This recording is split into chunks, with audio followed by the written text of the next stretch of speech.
Hello guys, आज हम start करने वाले हैं एंटोन चेखोव के द्वारा लिखा गया एक चैप्टर जिसका नाम है द बेगर। इस चैप्टर में एडवोकेट सरगरी होते हैं और एक मैन है। उन दोनों के बीच में बात हो रही है। तो जो मैन है वो एडवोकेट सरगरी को रोकता है और कहता है, क्या आप मुझे अपना 1 मिनट दे सकते हैं? एडवोकेट सरगरी पीछे मुड़कर देखने लगते हैं। तो वो मैन कहता है कि आपको पता है मैंने 3 डेज से कुछ भी नहीं खाया और मैं एकदम भूखा हूँ और मेरे पास तो 5 कॉर्पेक्स भी नहीं है जो मैं अपने सिर को छिपाकर या फिर कह सकते हैं अपनी रात एक होटल में काट सकूं। एडवोकेट सरगरी का जो पूरा फोकस था वो उसकी बॉडी पर था। तभी वो इंसान बताता है कि वो एक स्कूल में टीचर था और 8 साल से जॉब कर रहा था, बट उसके कैलिग्स ने कुछ चालें चली जिसके कारण उसे स्कूल से निकाल दिया गया।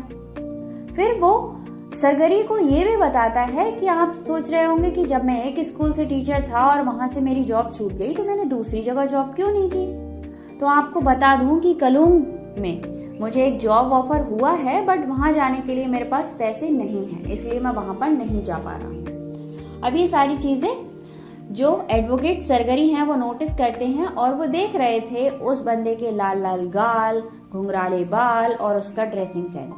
लास्ट में उनकी नजर उन जूतों पर जाती है जिसकी एक हील हाई थी और एक लो थी और जूतों की हालत कुछ ज्यादा ही खराब थी। फिर वो कहते हैं कि अरे तुम तो वही हो जो मुझे सदाविया स्ट्रीट पर मिले थे।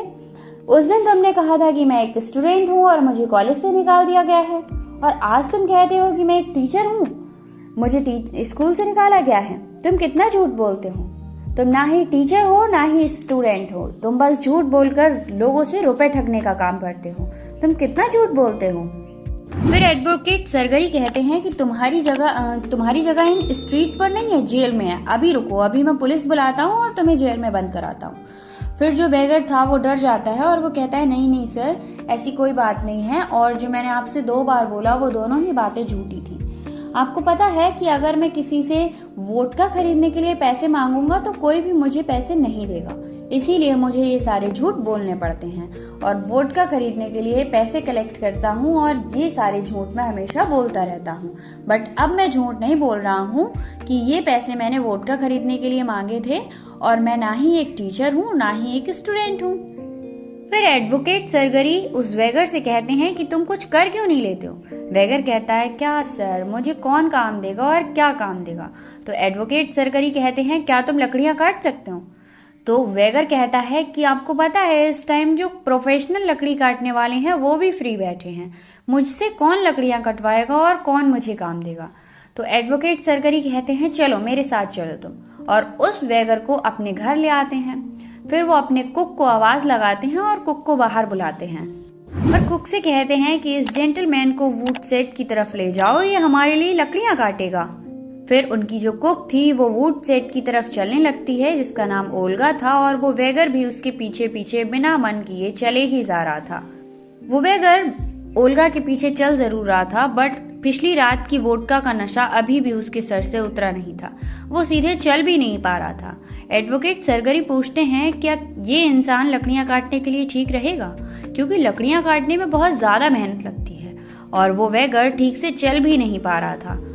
फिलहाल ये सब चीजों को साइड में रखकर वो दोनों, ओल्विया और जो वेगर था, वो वुडसेट की तरफ पहुंच जाते हैं और वो वेगर एक लकड़ी के थमले पर जाकर बैठ जाता है और अपने सिर को अपने हाथों में रख लेता है, क्योंकि उससे चलना भी भारी पड़ रहा था। उसे ठंड बहुत ज्यादा लग रही थी और अभी भी पिछली रात का नशा उसके सिर पर चढ़ा हुआ था।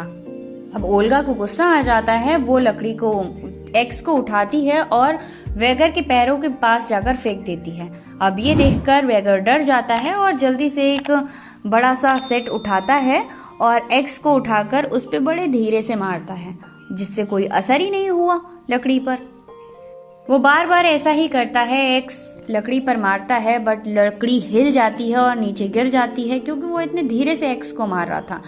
ये प्रोसेस देखकर जो एडवोकेट सरगरी थे वो कहते हैं, यार कहीं मैं गलत इंसान तो नहीं ले आया, इस इंसान पे सीधा खड़ा नहीं हुआ जा रहा है, वो लकड़ियां कैसे काटेगा। वो ये देखते देखते ही अपने रूम में चले जाते हैं और अपना काम करने लगते हैं। इतने में ही उनकी कुक ओल्गा आती है और बताती है कि सर, सारी लकड़ियां कट चुकी हैं। अब ये सुनकर एडवोकेट सरगरी बहुत खुश होते हैं और कहते हैं शाबाश, उसे 50 कॉर्पेक्स जाकर दे दो। अब 50 कॉर्पेक्स बहुत ज्यादा होते हैं, क्योंकि जैसा कि स्टोरी की शुरुआत में ही उस वैगर ने ही बताया था कि 5 रुपीज में उसे एक नाइट के लिए रूम मिल सकता है। तो आप समझ सकते हैं कि 50 कॉर्पेक्स में उसे पूरे महीने का खाना और रूम मिल सकता था। इतने ज्यादा अमाउंट देकर वो उसे जाने को कह देते हैं और कहते हैं कि अगली बार कोई काम होगा तुम हर मंथ आ जाया करो और हर मंथ कुछ काम करके जाया करो। ओल्गा जैसे ही बताती है कि उस बंदे ने सारी लकड़ियां काट दी हैं, एडवोकेट सरगरी बहुत खुश होते हैं और कहते हैं शाबाश, उस जेंटलमैन को 50 कॉर्पेक्स जाकर दे दो। क्योंकि 50 कॉर्पेक्स बहुत ज्यादा हुए, जैसा कि उसने खुद ही बताया था, वैगर ने शुरुआत में बताया था कि उसे होटल का एक रूम खरीदने के लिए 5 कॉर्पेक्स की जरूरत है और इसीलिए वो रूम नहीं खरीद पा रहा है। तो मतलब 50 कॉर्पेक्स देने का मतलब था कि उसके 10 दिन का काम चल जाता आराम से। अब वो कहते हैं ओल्गा से कि उस जेंटलमैन से कहना कि वो हर एक महीने आकर कुछ ना कुछ काम कर दिया करे और हम उसे पैसे दे दिया करेंगे। अब वो हर मंथ आता, कभी वो बेल्कनी साफ कर देता, कभी घास छील देता, कभी लकड़ियां साफ कर देता, कभी मैट साफ कर देता और हर बार एडवोकेट सरगरी उसे 20 से 30 कॉर्पेक्स दे दिया करते थे। अब मिस्टर सरगरी को अपना घर शिफ्ट करना था। एक दिन ऐसा आया कि उनके शिफ्ट करने का दिन आ गया। अब घर शिफ्ट करने के लिए वो उसी बंदे को बुलाते हैं। वो आता है और सारे वर्कर्स के साथ वो काम ही नहीं कर रहा था। वो ठंड से कांप रहा था और बस उनके पीछे पीछे चल रहा था। वो ऐसा शो कर रहा था जैसे वो उस पे चला भी नहीं जा रहा है। तो मिस्टर सरगरी उसे देखने लगे और सोच रहे थे ये कुछ कर क्यों नहीं रहा है। इस सब के बीच मिस्टर सरगरी यानी एडवोकेट सरगरी ने एक बात और नोटिस की कि आज वो बंदा पिए हुए नहीं था। आज उसने वोडका नहीं पी रखी थी। उसने उसको पास बुलाया और कहा, क्या तुम्हारा नाम क्या है? वो इंसान कहता है यानी वैगर कहता है कि उसका नाम लेस्कॉफ है। तो वो कहते हैं, अच्छा लेस्कॉफ, तुम्हें लिखना आता है? वो कहता है, यस सर, मुझे लिखना आता है। वो कहते हैं कि तुम जाओ एक लेटर लेकर और मेरे फ्रेंड के पास जाना, वो तुम्हें ये काम दे देगा और बस तुम्हें कुछ चीजों को कॉपी करना हुआ करेगा। तो एडवोकेट सरगरी उसे अपने दोस्त के पास भेज देते हैं कुछ लिखने का काम करने के लिए। अब 2 साल बाद की बात है। जो सरगरी सर थे वो एक थिएटर के बाहर मिडिल क्लास की टिकट ले रहे थे और वो अपने पास में देखते हैं एक छोटी हाइट का इंसान एक लग्जीरियस से कपड़े पहने हुए। और 2 साल बीत चुके थे। एडवोकेट सरगरी थिएटर के बाहर मिडिल क्लास की टिकट खरीद रहे थे। उन्हीं के बराबर में एक छोटी हाइट का बंदा लग्जीरियस से कपड़े पहने हुए, हाथ में बैग लिए हुए और एक लग्जरी क्लास की टिकट खरीद रहा था। तभी जो एडवोकेट सरगरी थे वो उससे पूछते हैं, क्या तुम लस्कॉफ हो?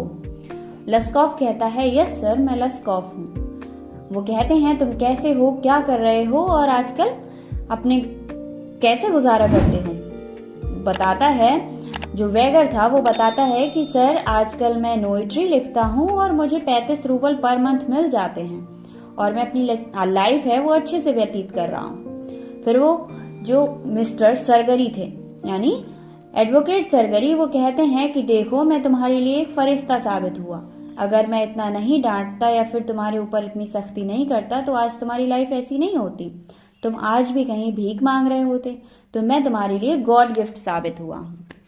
तो लस्कॉफ कहता है, यस सर, थैंक यू, आपने जो किया वो बहुत अच्छा था। अगर आप ऐसा नहीं करते तो शायद आज भी मैं किसी रोड पर स्टूडेंट या टीचर की एक्टिंग करके वोडका के लिए पैसे कलेक्ट कर रहा होता।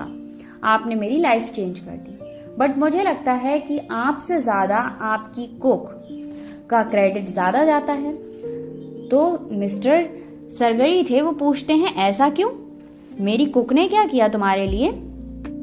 तभी लेस्कॉफ बताता है कि सर आपको पता है, ओल्गा मुझे बहुत डांटती थी और जब मैं पहली बार आपके घर आया था तो मेरी हालत ऐसी नहीं थी कि मैं लकड़ियां काट पाता। मैं ठंड से कांप रहा था, सीधा चल भी नहीं पा रहा था। ओल्गा मुझे लकड़ी काटने के लिए ले जरूर गई थी, बट वो लकड़ियां मैंने नहीं काटी थी। वो मुझे बहुत समझाती रही, बट मेरी समझ में कुछ भी नहीं आया क्योंकि मेरी बॉडी वर्क ही नहीं कर रही थी। आखिर ओल्गा की आंखों से आंसू निकल आए और उसने सारी लकड़ियां खुद ही काट दी और वो पैसे लाकर मुझे दे दिए। और ऐसा हर बार हुआ। जब भी मैं आपके घर पे गया तो मैं इतना ज़्यादा ड्रिंक किए हुए होता था कि मुझे कोई काम कर ही नहीं मिलता था। तो ओल्गा मुझे सुनाती रहती थी और सारा काम खुद ही कर देती थी। उसकी ये सारी बातें सुन सुनकर मुझे भी कहीं ना कहीं खुद पर शर्म आने लगी। ओल्गा कहती थी कि तुम्हें नर्क में भी जगह नहीं मिलेगी, तुम मुझसे सारा काम कराते हो और खुद कुछ भी नहीं करते। उसने मुझे बहुत कुछ सुनाया और उसकी ही बातों को सुन सुनकर मैंने पीना छोड़ दिया और फाइनली मैं एक अच्छा इंसान बन गया। तभी थिएटर में बेल बज जाती है और लेस्कॉफ एडवोकेट सरगरी से कहता है, अच्छा सर, अब मैं चलता हूँ, मेरा टाइम हो गया। यहीं पर चैप्टर खत्म हो जाता है। आई होप आपकी समझ आया होगा। Thank you so much. मिलते हैं नेक्स्ट चैप्टर की वीडियो के साथ। तब तक के लिए टेक केयर, बाय बाय।